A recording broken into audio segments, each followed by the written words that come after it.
Si vous pensez que Siem Reap n'est rien d'autre qu'une ville rongée par la pauvreté où il n'y a absolument rien à faire, je vais vous le dire tout de suite, vous vous trompez.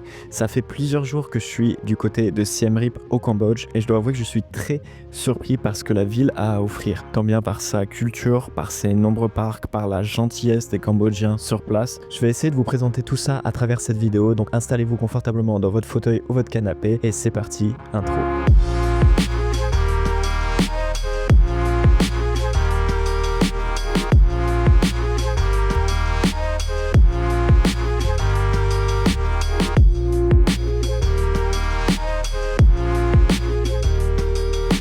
Et la première chose que je voulais vraiment vous présenter ici à Siem Reap et même j'ai envie de dire au Cambodge, c'est ce qu'il y a juste derrière moi, Angkor Wat, qui est très certainement le temple le plus visité du Cambodge et aussi le plus beau, et ça je vais vous le montrer tout de suite, c'est parti. Imaginez-vous devant le plus grand monument religieux au monde, un chef-d'œuvre architectural vieux de 9000 ans qui a survécu aux guerres, aux invasions et aux temps. Angkor Wat, ce n'est pas qu'un simple temple, c'est une ville entière qui s'étend sur plus de 400 km², aussi grande que Paris. Construit au XIIe siècle, ce temple était à l'origine hindou avant d'être transformé en temple bouddhiste. Son architecture, une représentation du mont Meru, la demeure mythique des dieux dans les traditions hindoues. Ces 5 tours emblématiques en forme de lotus, visibles sur le drapeau cambodgien, s'élèvent à 65 mètres de haut. Mais le plus fascinant, ce sont ces 3000 nymphes célestes, les apsaras, sculptées dans la pierre, chacune unique, qui dansent sur les murs depuis des siècles. Ce temple n'a jamais été abandonné. Même quand la jungle a englouti les autres temples d'Angkor, les moines bouddhistes ont continué à l'entretenir, préservant ainsi ce trésor pour les générations futures. Bienvenue à Angkor Wat,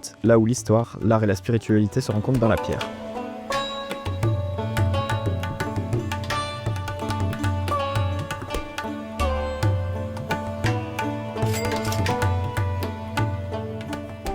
Alors bien évidemment, vu que je vous ai teasé avec ce magnifique temple, je pense que c'est quand même assez important de se pencher sur les visas pour le Cambodge, parce que oui, si vous venez à Siem Reap, vous avez, ou de manière générale au Cambodge d'ailleurs, vous devez avoir un visa ou un e-visa. Alors là-dessus, c'est assez simple, vous pouvez le faire directement en ligne ou alors sur place. Je tiens à souligner quelque chose, sur place, si vous arrivez à un moment où il y a du monde à l'aéroport, vous allez faire la queue et peut-être attendre plusieurs heures pour faire votre visa à l'arrivée. Voilà, il faut s'inscrire directement sur des iPads qui sont à l'entrée et ensuite vous passez au guichet, vous payez votre visa et vous pouvez présenter tout ça à la douane et ensuite entrer dans le pays. J'avoue qu'à titre perso, j'avais pas spécialement envie d'attendre à l'aéroport tout simplement. Et pour faire mon e-visa, je suis passé directement par mon partenaire Action Visa. Donc en fait, je leur ai envoyé tous les documents et ils m'ont préparé le visa à l'avance. Je l'ai eu très rapidement, ce qui m'a permis en fait d'avoir un visa déjà prêt quand je suis arrivé sur le territoire cambodgien. Donc en fait, vous avez juste à remplir 2-3 infos sur l'iPad à l'entrée et votre visa est déjà prêt parce qu'il est déjà payé et vous l'avez déjà en physique. Pensez juste bien à l'imprimer, c'est obligatoire. Ce qui m'a permis en fait de rentrer directement à Siem Reap en l'espace de, je pense, 15 minutes au lieu de faire la queue comme la plupart des gens. Donc ça, c'est un gros plus. Vous avez le lien d'Action Visa qui est épinglé dans la bio de cette vidéo. Donc pensez à acheter un coup d'œil si vous voulez anticiper et éviter d'attendre quand vous arrivez sur place au Cambodge. Et également, pour se déplacer ici à Siem Reap, vous avez plusieurs options qui sont possibles. La première, c'est toujours celle que je préfère parce que je suis assez à l'aise avec ça. C'est ce qu'il y a juste derrière moi ici, c'est de tout simplement louer un scooter. Alors, des loueurs de scooters, il y en a quelques-uns, il n'y en a pas 100 000, c'est pas comme la Thaïlande, mais vous pouvez assez facilement trouver un scooter pour vous déplacer ici dans la ville. Moi, j'ai payé un gros scooter, c'est un 150 cm3 et il est assez robuste, on va dire, donc c'est assez confortable pour faire des kilomètres tout simplement. Et il y a également un gros coffre, donc c'est assez pratique de ce côté-là. Je l'ai payé tout de même après négociation 65 $ sur une semaine. Je trouve ça un petit peu cher. Le prix bien évidemment dégressif si vous prenez au mois le scooter, mais c'est pas le pays d'Asie du Sud-Est où les locations sont les moins chères. Ceci étant dit, il y a quand même quelque chose d'assez fun que vous pouvez aussi prendre pour vous déplacer ici dans le centre, c'est les tuk-tuk. Il y en a de partout, ils vont passer leur temps à vous aborder pour savoir si vous avez besoin d'un trajet. J'avoue que j'ai testé l'expérience, c'est assez fun, ça coûte environ 1 à 2 voire max 3 $ les trajets si vous restez dans le centre-ville, donc c'est vraiment très abordable, il y en a de partout, vous n'avez même pas besoin d'aller sur Grab ni quoi que ce soit, vous levez la main, il y en aura forcément un dans le coin. Et Siem Reap est une ville où il y a assez peu de trafic, donc se déplacer en vélo est quelque chose de réalisable. La preuve derrière moi, je suis sur une route dans le centre, il y a assez peu de trafic. Voilà, il y a un tuk-tuk qui passe. Ah, ça c'était un faux tuk-tuk, c'est derrière qu'il y a une moto à l'avant, mais ça y ressemble un peu. Mais pour revenir sur ce que je disais, oui, se balader à vélo c'est aussi quelque chose qui se fait beaucoup. Il y a pas mal de pistes cyclables, mine de rien.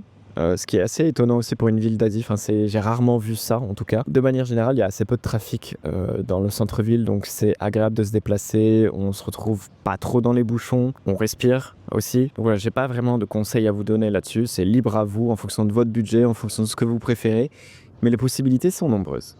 Et côté hôtel, j'ai trouvé cette pépite. Je suis actuellement au Ladir Boutique Hotel qui se trouve vraiment proche de l'ultra-centre en fait, de Siem Reap.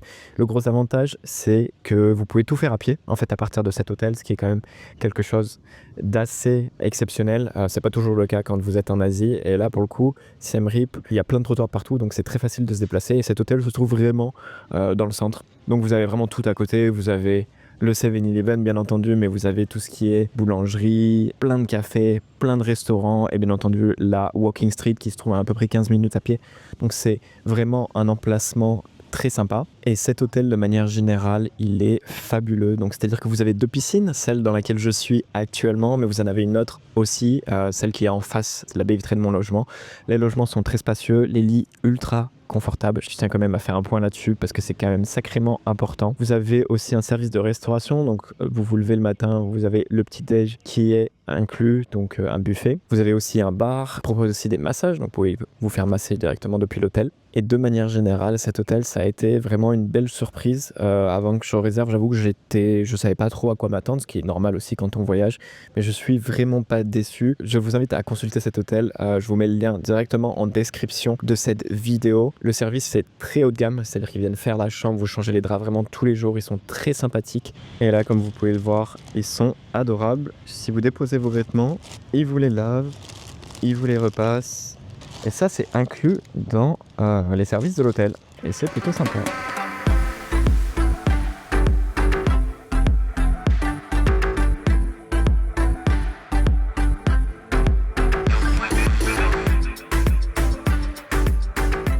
Côté café, il y a aussi une panoplie de cafés où vous pouvez vous poser qui sont tous très très beaux, comme vous pouvez le voir derrière moi. Il est immense, littéralement, il y a 10 000 spots pour se poser, on va dire ça comme ça. L'entrée est magnifique, donc il faut juste sortir un tout petit peu de la ville. J'ai pris le scooter pour venir ici, ça m'a pris à peu près 10 minutes, donc c'est pas non plus très très loin.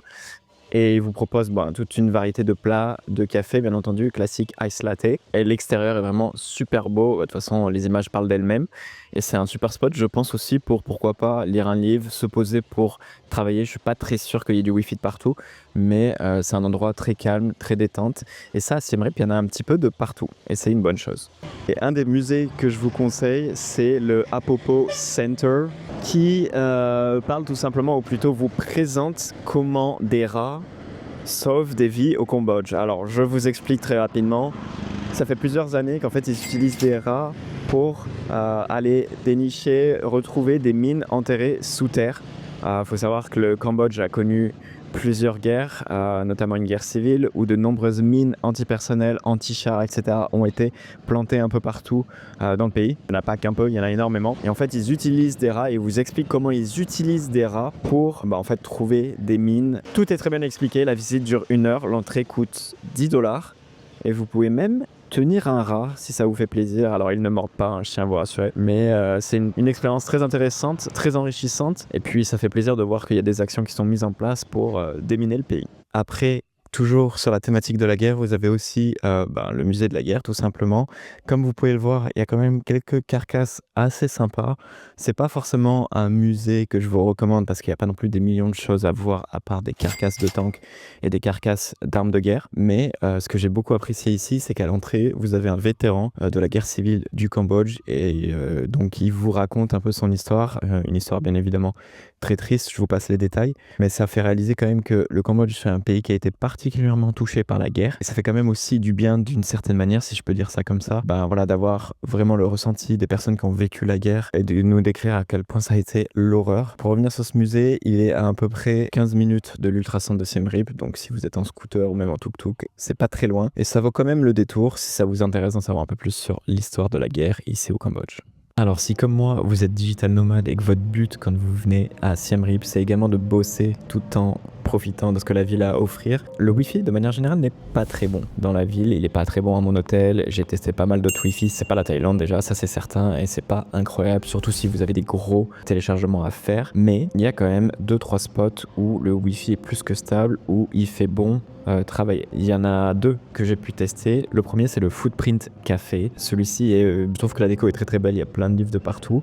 Et vous avez un étage avec une partie coworking. Et bien entendu, vous pouvez manger sur place. Donc consommer du café, bon ça, rien de magique, mais c'est un endroit qui est très agréable pour travailler. Mon favori, c'est Biolab. Biolab, c'est là où je suis actuellement. Pour le coup, vous avez beaucoup d'espace. Là, je suis au rez-de-chaussée, mais vous avez un étage aussi un peu plus cosy. Et vous avez surtout un très grand extérieur si vous voulez travailler directement depuis le jardin. Le Wi-Fi est relativement bon. Ça m'a permis de télécharger mes vidéos YouTube sans trop de soucis. Ça me permet de faire des Google Meet sans trop de soucis. Ça fait 3 fois que je viens ici, donc jusqu'à présent, j'ai eu aucun problème. C'est un endroit que je vous recommande en tout cas. Il y a quelques spots à Siem Reap pour pouvoir travailler, pour avoir un Wi-Fi plus que correct. Donc là-dessus, pas d'inquiétude. Vous aurez des bons endroits pour pouvoir vous concentrer. Et voilà, fin de journée sur Siem Reap. Le soleil se couche tranquillement juste derrière moi. Sur ce joli petit fleuve, il y a pas mal de bateaux qui passent. Je pense que c'est un tour, une excursion qu'on peut faire à la journée. Ça m'a l'air plus que sympathique. Je voulais revenir là-dessus parce que quand j'ai réservé mes billets pour l'Asie, j'avais commencé avec la Thaïlande, etc. J'avoue que j'avais pensé au Vietnam, aux Philippines, à Bali, enfin l'Indonésie en l'occurrence. J'avais pas du tout pensé à venir au Cambodge et j'ai réussi à faire ce petit séjour d'une bonne dizaine de jours un peu par hasard. Et j'avoue que je regrette pas du tout. Je suis énormément surpris par ce que Siem Reap à offrir. C'est, à mes yeux, je trouve que ça ressemble un peu à Chiang Mai, mais en beaucoup plus petit. C'est-à-dire qu'il y a un centre-ville où il y a quand même quelques trucs à faire, c'est pas complètement vide. Ça reste pas trop chargé, donc vous n'avez pas de bouchons, si ce n'est quasiment pas de bouchons.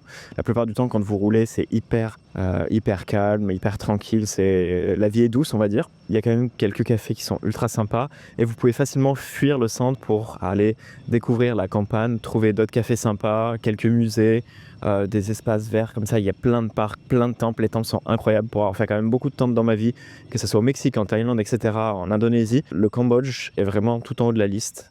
C'est vraiment incroyable. Donc, une très très belle surprise. Je vous sortirai dès la semaine prochaine très certainement une deuxième vidéo un peu plus axée sur le coût de la vie ici au Cambodge pour quand même vous montrer aussi que les prix sont hyper attractifs, donc que ça soit la nourriture, les sorties, les visites, tout ça, on est sur un pays avec un coût de la vie qui est quand même très abordable.